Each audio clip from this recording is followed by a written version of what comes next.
We're back at the table for our last topic this week with our line panelists. There's been controversy recently in the Borellis neighborhood in Albuquerque. The relatively new Silver Platinum Neighborhood Association in the downtown area absorbed the Borellis Neighborhood Association because that NA missed a deadline to file paperwork to be recognized as a neighborhood association. Is that a hostile by the takeover, city. Gene? Kind of, sort of.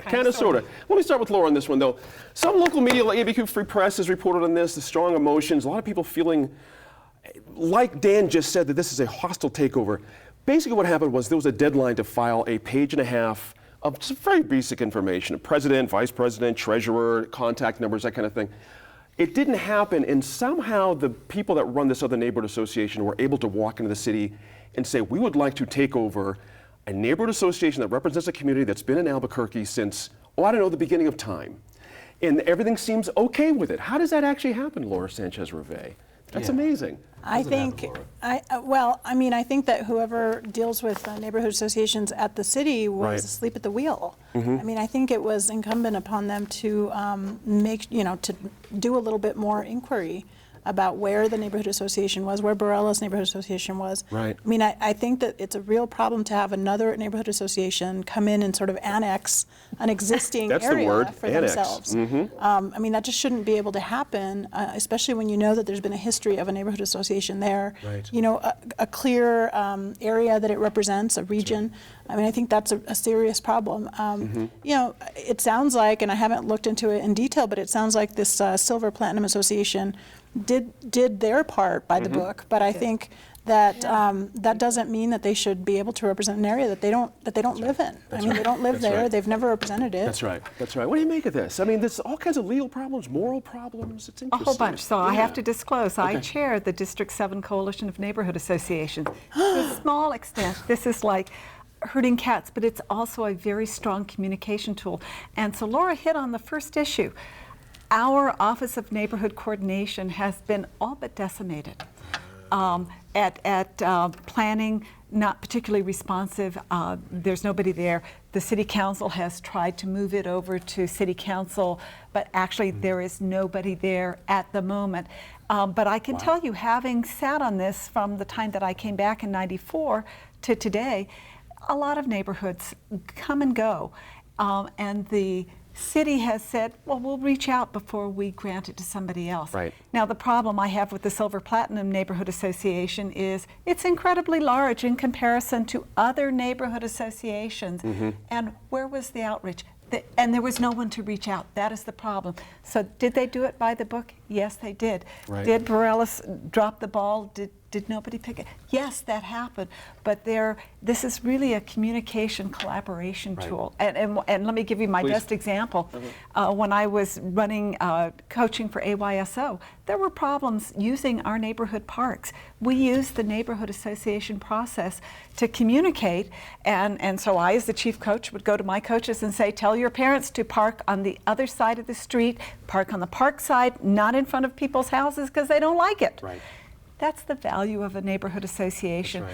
But now that we have things like abandoned houses, do we need zoning to intercede? We do. They are really a problem and a blight. People will take advantage. Absolutely. They do. That's right. Did you remember something? The fellow that's the head of the Silver neighborhood thing, he's willing to negotiate only parts of the Borellis neighborhood back to the new Borellis group should it reform, not including the rail yards and the zoo. Yeah. That is unbelievable to me. That somebody would actually look a reporter in the eye and say, I'll give some of it back, even though I don't really own this.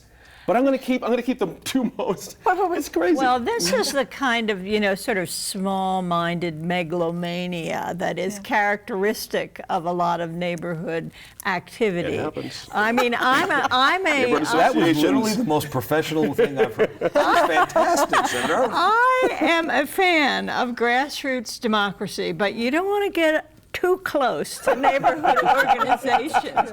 And I think this is a case in point. And I think they picked the wrong neighborhood to mess with, too, the Borellis neighborhood. They're the ones that have been revitalizing the rail yards. They're the ones that have the longest history of urban redevelopment up and down 4th Street, which started in the 1980s with a band of dedicated activists, some of whose sons and daughters and granddaughters still live in that area.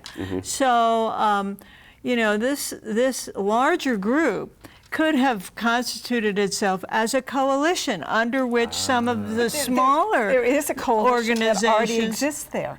And I keep wondering, so where was the city? They simply abdicated. And make no bones about it, the city doesn't particularly care for neighborhood associations, but they serve a purpose. And one is to communicate, especially when crime is moving through the city. Here's the one thing I find interesting, Dean, is these neighborhood associations are not real wealthy paying gigs. These people think they're doing it for the goodness of the community. Sure. Why would you want to annex somebody that doesn't want to work with you? Right. It seems to me like it's a recipe for disaster. And not only a recipe for disaster for those people, right. it could bring down your entire organization. Because the Silverback Right. Plume, whatever it is, Silver Platinum Group probably doesn't have as many members Right. that are active working as the Borellis Group is now going to have angry working yeah, against they're woken them. the tiger. And Yeah, so absolutely. now you're going to Yeah. wind up with this. I mean, to me, it just seems like the best thing that could happen is the Silver Platinum people step forward and say, we tried to help. Right. Apparently we missed the mark. What can we do to make this transition easy? And let's partner together. Let me stop you right there and go to Laura on that. That, to me, is the conversation. If the silver guy could have gone to them and said, hey, look, I know your thing has lapsed.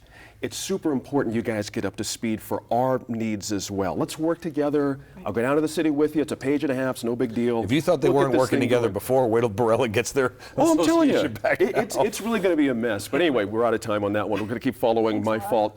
Thank you all for being here. Good stuff. Appreciate it. I'm Gene Grant. Thanks for joining us this week for New Mexico in Focus. In October, we will feature more 2016 elections coverage, including interviews and candidate forums for the congressional races, Secretary of State, and the New Mexico Supreme Court. Now, what questions do you want to ask the candidates?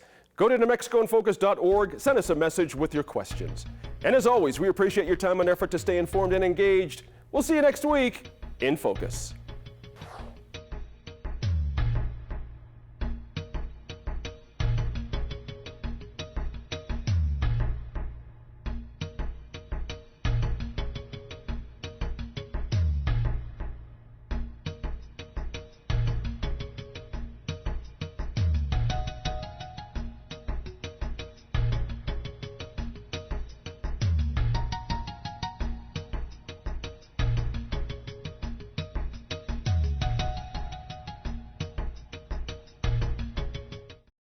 This program is produced by New Mexico PBS for a presentation of Vision Maker Media with major funding provided by the Corporation for Public Broadcasting. Funding for New Mexico in Focus provided by the McCune Charitable Foundation and the Nalita E. Walker Fund for KNME-TV, the KNME-TV Endowment Fund, and viewers like you.